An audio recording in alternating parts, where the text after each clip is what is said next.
Assalamualaikum warahmatullahi wabarakatuh. Hello everyone. Let me introduce myself. My name is Nur Sa'adah and I'm from TBIE EIN Ponorogo. So in this video, I would like to do presentation with the topic is difficulties in teaching and learning grammar in an EFL context. And this presentation based on International Journal of Instruction, which published on July 2011, volume 4, number 2, by Mr. Abdul Muhammad Al-Mikhlafi and Ramani Perur Nagaratnam. We move to the abstract. So here the abstract. The role of grammar instruction in an ESL or EFL context has been for decades a major issue for students and teachers alike. Researchers have debated whether grammar should be taught in the classroom, and students, for their part, have generally looked upon grammar instruction as a necessary evil at best, and an unavoidable burden at worst.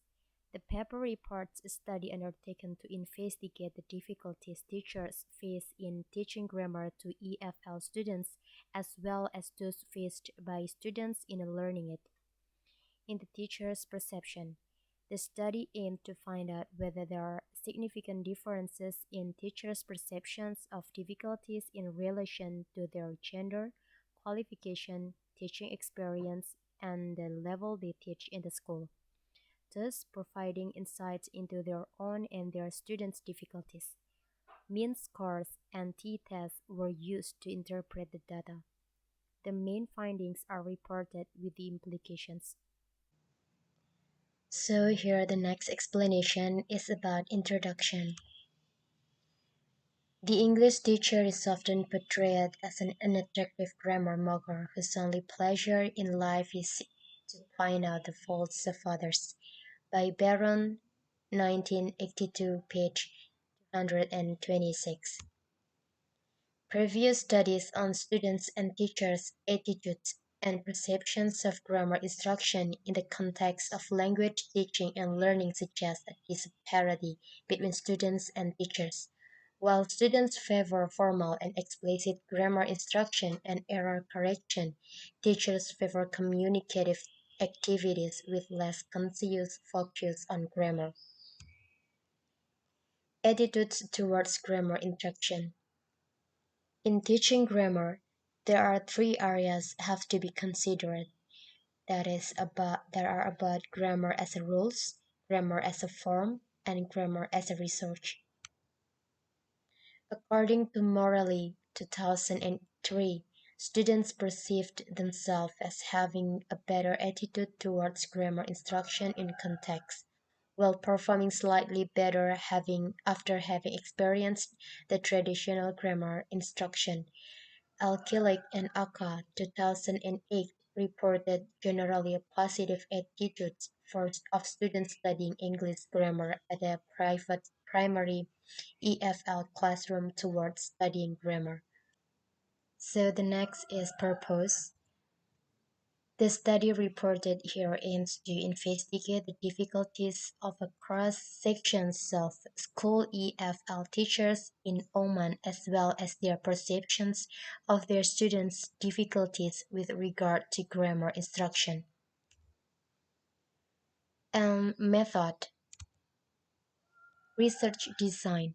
The study was mainly quantitative in design, using a questionnaire, and the subjects responded to each statement on a 5-point Likert type attitude scale from 5 for strongly agree to 1 for strongly disagree. The respondents also provided background information on gender, qualification, teaching experience, and the level they teach for creating their profile in terms of variables. The data was analyzed t-test and ANOVA using SPSS. The research instrument, the questionnaire used in the present study, which compares 20 statements. So here is the result. The first one is teachers' perceptions of difficulties with EFL grammar. And this suggests that diagram suggests that In the perceptions of teachers, there are difficulties faced by teachers as well as students with regard to grammar instruction in an EFL context. The next is table 3. It shows that there is a statistically significant difference in the perceptions of teachers and students, with students experiencing difficulties to a greater extent than teachers, which is understandable. The overall mean for students' difficulties as perceived by teachers was 3.58, while the overall mean for teachers' difficulties was 3.23.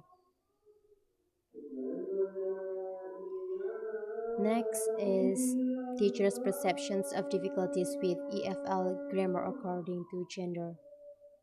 And this diagram shows that they are quite nearly the same and that there is no statistically significant difference at the level of 0.05 in their perception about the difficulties. This suggests that the gender doesn't play a significant role in the teacher's perception when it comes to articulating their own difficulties as well as those of their students with English grammar instruction. The next is teachers' perceptions of difficulties with EFL grammar according to the level taught. With regard to the level taught, it shows that teachers teaching at different levels have similar perceptions about their own and their students' difficulties with English grammar instruction, with a slightly higher mean for teachers of grades. It also shows that there is no statistically significant difference at the level of um, 0.05 in terms of this variable. And the next is teachers' perceptions of difficulties with EFL grammar according to qualification. It shows slightly higher overall mean for teachers with a diploma qualification, 3.78, than the overall means for teachers with higher qualification. There is bachelor's 3.46 or master's degree. And the last is according to experience. It doesn't seem to be a significant variable with regard to their perceptions of their own and their students' difficulties with English grammar's instruction. Okay, here we go with the discussion. The foregoing discussion is based on the overall mean score obtained for the difficulties in general and for each of the four teacher variables considered in the present study. First one is explicit grammar teaching. Statement 3. My students expect teachers to present grammar points explicitly. Statement 13. A lack of explicit grammar teaching leaves my students feeling insecure. It shows that students in teachers' perceptions prefer explicit grammar teaching. Okay, the next is declarative versus procedural knowledge. My students find it difficult to transfer their grammatical knowledge into communicative language use. It designed to identify teachers' beliefs about the possible transfer of declarative knowledge, that is, knowledge about grammar, into procedural knowledge, that is, ability to use that knowledge in actual communication. This indicates that responding teachers recognize this process of transfer of one kind of knowledge into another as a problem for a large number of their students. The next is the use of grammatical terminology. Two statements. There is statement 14. My students find grammatical terminology useful, and 19. My students find it difficult to use grammatical terminology. This indicates that in the responding teacher's perceptions, their students see grammatical terminology as useful but find difficulty in using the term of in the in using the terms to be of the greater magnitude. Interestingly, the usefulness of grammatical terminology seems to be linked to the student's preference for explicit grammar instruction. The next is error correction. Statement 15. Teachers find it difficult to correct student errors of grammar within a written communicative context. And statement 16. Teachers find it difficult to correct student errors of grammar within a spoken communicative context. It may be inferred from the results that the responding teachers experience more difficulty in correcting their learners' spoken communication than writing. The next is problem-solving techniques. Statement 2. My students are motivated by problem-solving techniques for learning grammar. My students prefer to find match between meaning and structure for themselves. My students are frustrated by problem-solving techniques for learning grammar. A possible interpretation could be that teachers, while recognizing the motivational potential of problem-solving techniques, also observe their students' frustrating experience with such techniques, possibly because they are too challenging for the learners to cope with. Another interpretation could be that teachers' responses to statement 2 are based on their theoretical assumption about these techniques could do to the learners, while those uh, while those to the statement 20 could be based on teacher assessment of the ground reality. The next is the use of authentic text for grammar instruction. The use of text illustrating authentic communication for presenting grammar is generally seen as posing problem to teachers and students alike.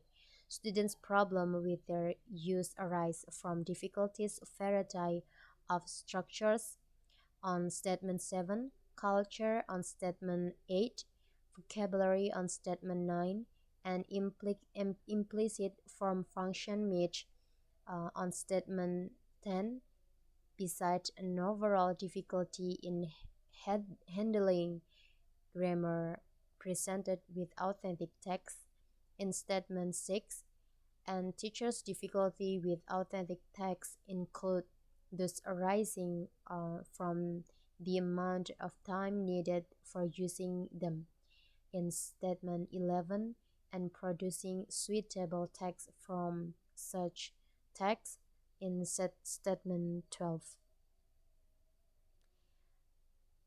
Finally, the last is the use of spoken and written communicative activities. Statement 17. My students find it difficult to improve the accuracy of their grammatical language within a totally communicative writing activity. The result indicates that the teacher's perceptions, totally communicative activities, whether written or spoken, pose great difficulties to students for learning grammar and improving grammatical accuracy, writing activities proving more challenging than spoken one. It might be inferred that the teachers surveyed might have a serious concern about the lack of sufficient focus on form in purely communicative activities or tasks for developing students' grammatical knowledge. The last one is conclusion. Generally speaking, in teachers' perceptions, Both teachers and students invariably face serious difficulties with regard to EFL grammar instruction, students facing them to greater extent than teachers. It is obvious that EFL teachers consider these difficulties quite serious, which suggests that serious attention needs to be paid to them. And for the solution is there may be generally recommended ways of teaching EFL grammar, for example, the implicit method. And the difficulties may also be influenced by the context in which a particular method is used. It is therefore necessary to make a detailed study of such as difficulty faced by teachers and students in specific contexts, take appropriate steps to overcome them, and adapt the method to suit the actual teaching and learning. Okay, thank you for watching this video. I do apologize if I have many mistakes. Akhirul kalam, wassalamualaikum warahmatullahi wabarakatuh.